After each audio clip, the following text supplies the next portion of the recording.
नमस्कार। मैं doctor Manju Jain, retired associate professor from SN degree college Kanpur. जी हाँ, मैं पिछले कई हफ्तों से रादर कई महीनों से प्रेरणादायक कहानी नामक शीर्षक के अंतर्गत कुछ इंस्पायर करने वाली, सीख देने वाली कहानियों के संग्रह में से, रादर पिटारे में से, अपने पिटारे में से एक कहानी आपके सामने प्रेषित करती हूँ, वीडियोज़ आप तक पहुँचाती हूँ। तो मेरे पिटारे में तो एक कहानी का नाम था जैकाल एंड द ड्रम। मतलब आज कहा जाता है। मेरे पिटारे में था ढोल की पोल। तो दोनों कहानियाँ एक हैं, क्योंकि ये जैकाल से, सियार से और ड्रम से संबंधित हैं। और जब भेद खुलता है तो ढोलम पोलम हो जाता है, तो ढोल की पोल खुलती है। वही मैं बता रही हूँ। तो चलिए सुनाते हैं। एक बार क्या हुआ कि सीमा पार जो कि थे, दो राजा थे, दो किनारों पे रहते थे अलग अलग राज्य में, लेकिन घमासान युद्ध हुआ दोनों में। तो युद्ध में एक विजयी होता है, एक पराजयी होती है, सभी जानते हैं। सो एक विजयी हुआ, एक पराजय। तो जो राजा विजयी हुआ था, जीता था, उसकी खुशी में उनके जो सिपाही थे, सैनिक थे, चारण थे, भाण थे, वो सब खूब रात भर उत्साह और वीर गीत गाते रहे और ढोल रात भर बजता रहा। अब क्या हुआ कि फिर आराम भी किया। जब भोर होने लगी, थोड़ी देर आराम किया, लेकिन उस समय क्या हुआ कि तेज़ आंधी चलने लगी। और तेज़ आंधी में जो उनका ड्रम था, चारण वगैरह का, वो ड्रम लुढ़कते लुढ़कते दूर जा गिरा और तब थमा जब एक बड़ा सा पेड़ था उस पर टिक करके वो रुक गया। तेज आंधी, हवा, राधा तूफान टाइप का आ रहा था। तो राजा ने कहा कि अभी हम थोड़ी देर रुकते हैं, नहीं तो हम फंस जाएंगे आंधी पानी में। तो वो सब लोग रुक गए। जैसे वो आंधी पानी तूफान रुका, वैसे उनका काफिला अपने राज्य की ओर चल दिया। लेकिन ड्रम बेचारा वहीं का वहीं पड़ा रहा। खैर कोई बात नहीं। इतने में क्या हुआ, थोड़ी देर बाद एक भूखा सियार, जैकाल जो था, वो वहाँ से गुजरा। तो उसने देखा कि पेड़ की टहनी, जो कि मतलब वहाँ पे ढोल की आवाज़ आ रही थी। तो और वैसे भी वहाँ पे टहनी से, जो सूखी लकड़ियाँ टहनी होती है पेड़ की, वो उसके ऊपर पड़ती थी हवा के झोंके से ढोल के ऊपर, और ढोल में ढम ढम ढमाढम ढम ढम ढमाढम ढम आवाज़ आती थी। अच्छी तो लगती थी। खैर, तो भूखा सियार जा रहा, तो देख उसने भी सुना। तो वो थोड़ा नज़दीक जाने लगा, तो लेकिन डर गया बिल्कुल से कि अरे पता नहीं ये जानवर कैसा है, मुझ पर हमला ना कर दे। तो वो जैसे ही पलटने लगा, उसके पैर थम गए। बोले कि बिना सोचे समझे कोई निर्णय नहीं लेना चाहिए। देखूं तो कितना बड़ा जानवर और कितना शक्तिशाली बलशाली है, मुझसे कमज़ोर होगा तो मैं तो ऐसे ही फाड़ के खा जाऊंगा उसको।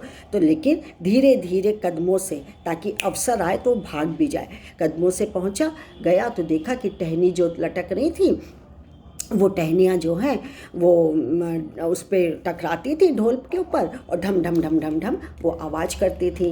उसके बाद पास गया और पास गया तो ढम ढम आवाज़ आ गई। तो उसने कहा कि अरे ये जीवित जीव नहीं लग रहा, ये निरीह जीव टाइप का कोई है, पड़ा हुआ है। टहनियाँ उसके ऊपर जब पड़ती हैं, ढम ढम आवाज़ आने लगती है। तो उसने भी टहनी को और नीचे किया, यूं यूं यूं किया, ढम ढम आवाज़ आने लगी। बड़ा खुश हो गया। फिर उसके बाद उसके मन में एक विचार कौंधा, क्योंकि भूखा बहुत था। बोले ये बलशाली तो नहीं लग रहा, और पड़ा ही हुआ एक तरीके से, लेकिन हाँ बहुत विशाल तो है, लेकिन शक्तिशाली नहीं लग रहा। और इसके अंदर जाने कितना चर्बी, मांस, रक्त मंजा भरा होगा। मैं तो अपनी भूख शांत करूँगा, और कई दिन का भोजन ये मेरे लिए है, मैं छक के खाऊंगा आज, फिर देखा जाएगा, और दूसरे दिन के लिए भी बचा लूँगा। सो उसने क्या किया कि अपने मजबूत दांत, वो जो आवरण होता है ढोल का, वो चमड़े का होता है, कड़ा होता है, उस पर गढ़ा दिए। उस गढ़ाने के चक्कर में चमड़ा तो टूटा नहीं, लेकिन उनके दांत जरूर, सियार जी महाराज जी के दांत और गिर गए, दो ठुड्डे हो गए। लेकिन फिर कोशिश की तो उसके दांत जो कि थोड़े गढ़े, और उसने अपने पंजों से उसको फाड़ दिया और जाकर के ढोल के अंदर बैठ गया। और देखा कि ना तो वहाँ मांस है, ना रक्त है, ना चर्बी है, ना मंजा है, कुछ नहीं है। ये तो ढोलम पोल है। अब समझ में आया आपको कि ढोल कितना पोल होता है, अंदर से बचता तो अच्छा है, लेकिन आपने उसको छेद किया तो पोल है और कुछ नहीं है। तो मित्रों, आप सोचेंगे कि इस ढोल की पोल या जैकाल एंड द ड्रम से सीख क्या मिलेगी? ज़रूर मिलेगी। क्योंकि जैसे ढोल का बाहर से विशाल और अंदर से खोखला होता है, वैसे ही हम अपने मुंह से स्वयं की खूब तारीफ करें, बढ़ चढ़ कर के बढ़ाई करें, बढ़ चढ़ के प्रशंसा करें, अपने बोलते रहें अपने बारे में, शेखी बघारने लगें, तो वास्तव में वो ढोल होता है, ढोल की तरह होता है। यानी बाहर से तो वो आवरण अच्छे कपड़े पहना हुआ है, खूब शेखी बधार रहा है, खूब डींग हाँग रहा है, लेकिन अंदर से उसमें ज्ञान नहीं है, अंदर से वो बुद्धिमान नहीं है, खोखला होता है। इसलिए किसी के भी बाहरी आवरण और दिखावे से उसके प्रभाव में नहीं आना चाहिए।